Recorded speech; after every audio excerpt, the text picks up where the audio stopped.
Ukraine Russia లాంటి పెద్ద దేశం కూడా ఇవాళ యుద్ధం చేసేటువంటి పరిస్థితి నుంచి పక్కకు పోయింది. ఆ దేశాలకు సంబంధించి యుద్ధాలు చేసేటువంటి పరిస్థితి లేకుండా పోయింది.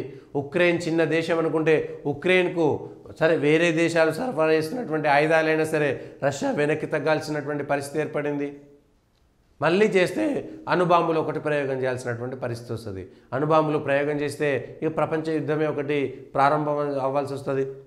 ఇటు పశ్చిమాసియా దేశాలు ఇటు ఈ దేశాలు అందుకే కదా శాంతి మంత్రం ప్రవచించినటువంటిది. ఇవాళ భారతదేశం ఒకటే. నరేంద్ర మోడీ నాయకత్వంలో ఈ దేశము ఆ దేశము యుద్ధాలు చేసుకోవద్దని చెప్తే ఇటు ఇజ్రాయెల్ విషయంలో కూడా పాలస్తీనాకు సంబంధించినటువంటి దాంట్లో ఇజ్రాయెల్కు సంబంధించినటువంటి దాంట్లో కూడా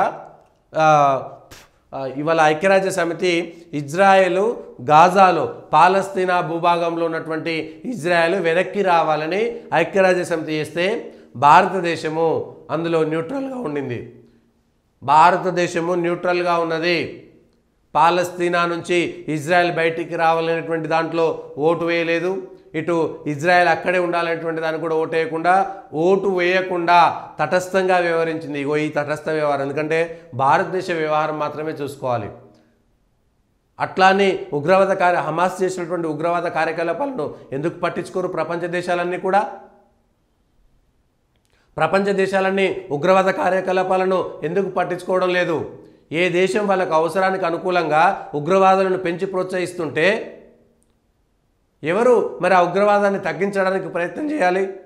ఇగో అక్కడ భారతదేశము తన నీతిని తన విదేశీ విధానాన్ని స్పష్టంగా ప్రకటించింది.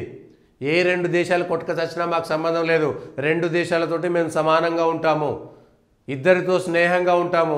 అట్లానే మేము స్నేహంగా ఉన్నాం కాబట్టి ఒకరి వైపుకు మేము తీసుకోము. మీరు ఉక్రెయిన్ రష్యా కొట్లాడుకున్నా మేము రష్యాతోటి స్నేహంగా ఉంటాం, ఉక్రెయిన్ తోటి స్నేహంగా ఉంటాం. మా అవసరాలే మాకు ముఖ్యము. మీ యుద్ధంలో మేము వేలు పెట్టము. మీరు కలిసి మాట్లాడుకుంటారంటే మేము మధ్యవర్తిగా ఉంటాము. అవసరమైతే అక్కడ శాంతి నెలకొల్పడానికి భారతదేశం ఉపయోగపడుతుంది తప్ప మీ యుద్ధాలకు మాకు సంబంధం లేనటువంటి మాట స్పష్టంగా చెప్పగలిగారు. పాలస్తీనాకు సంబంధించి ఇజ్రాయెల్కు సంబంధించినటువంటి విషయంలో కూడా ఇవాళ భారతదేశము తటస్థంగా ఉంటుంది. పాలస్తీనా వైపు కానీ ఇజ్రాయెల్ వైపు కానీ మొగ్గు చూపదనేటువంటి విషయాన్ని స్పష్టంగా చెప్పింది. రెండు దేశాలు కూడా యుద్ధ విరమణ చేయాల్సిందే ఒకే మాట చెప్తున్నది. అట్లానే ఉగ్రవాదాన్ని ప్రోత్సహించి ఏ దేశాన్ని కూడా మేము సపోర్ట్ చేయము. ఉగ్రవాదం ఏ రూపంలో ఉన్నా సరే మేము దాన్ని కూకటి వేళ్లతో సహా పెకిలించడానికి మద్దతు ఇస్తాం. అంటే ఉగ్రవాద వ్యతిరేక చర్యలకు మాత్రమే భారతదేశం మద్దతిస్తుంది. మిగిలిన ప్రపంచ దేశాలన్నిటితోటి ఏకతాటిపైన ఉన్నది ఎక్కడంటే యాంటీ టెర్రరిజం విషయంలో మాత్రమే. ఆ టెర్రరిజం లేకపోతే ఇగో వీళ్ళు భూమి కంపించేలాగా దాడి జరిగిందంట. ఒక ఆయుధ డిపో పైన ఉక్రెయిన్ దాడి చేసింది. రష్యా తట్టుకోలేకపోయింది, రష్యా వాటిని ఆపలేకపోయింది. వాళ్ళ దగ్గర అంత శక్తివంతమైనటువంటి ఆయుధ భండాగారం ఉన్నాయి. వాళ్ళ రష్యా ఉక్రెయిన్ లాంటి చిన్న దేశం చేస్తున్నటువంటి దాడులను తట్టుకోలేకపోతుంది. ఇగో ఇది రెండు దేశాల మధ్య జరుగుతున్నటువంటి యుద్ధకాంక్ష వల్ల భారతదేశం ఎందుకు నష్టపోవాలి అనేటువంటి విషయంలో, భారతదేశం ఎందుకు నష్టపోవాలనేటువంటి అంశంలో ఇవాళ మాట్లాడాల్సినటువంటి మాటలు.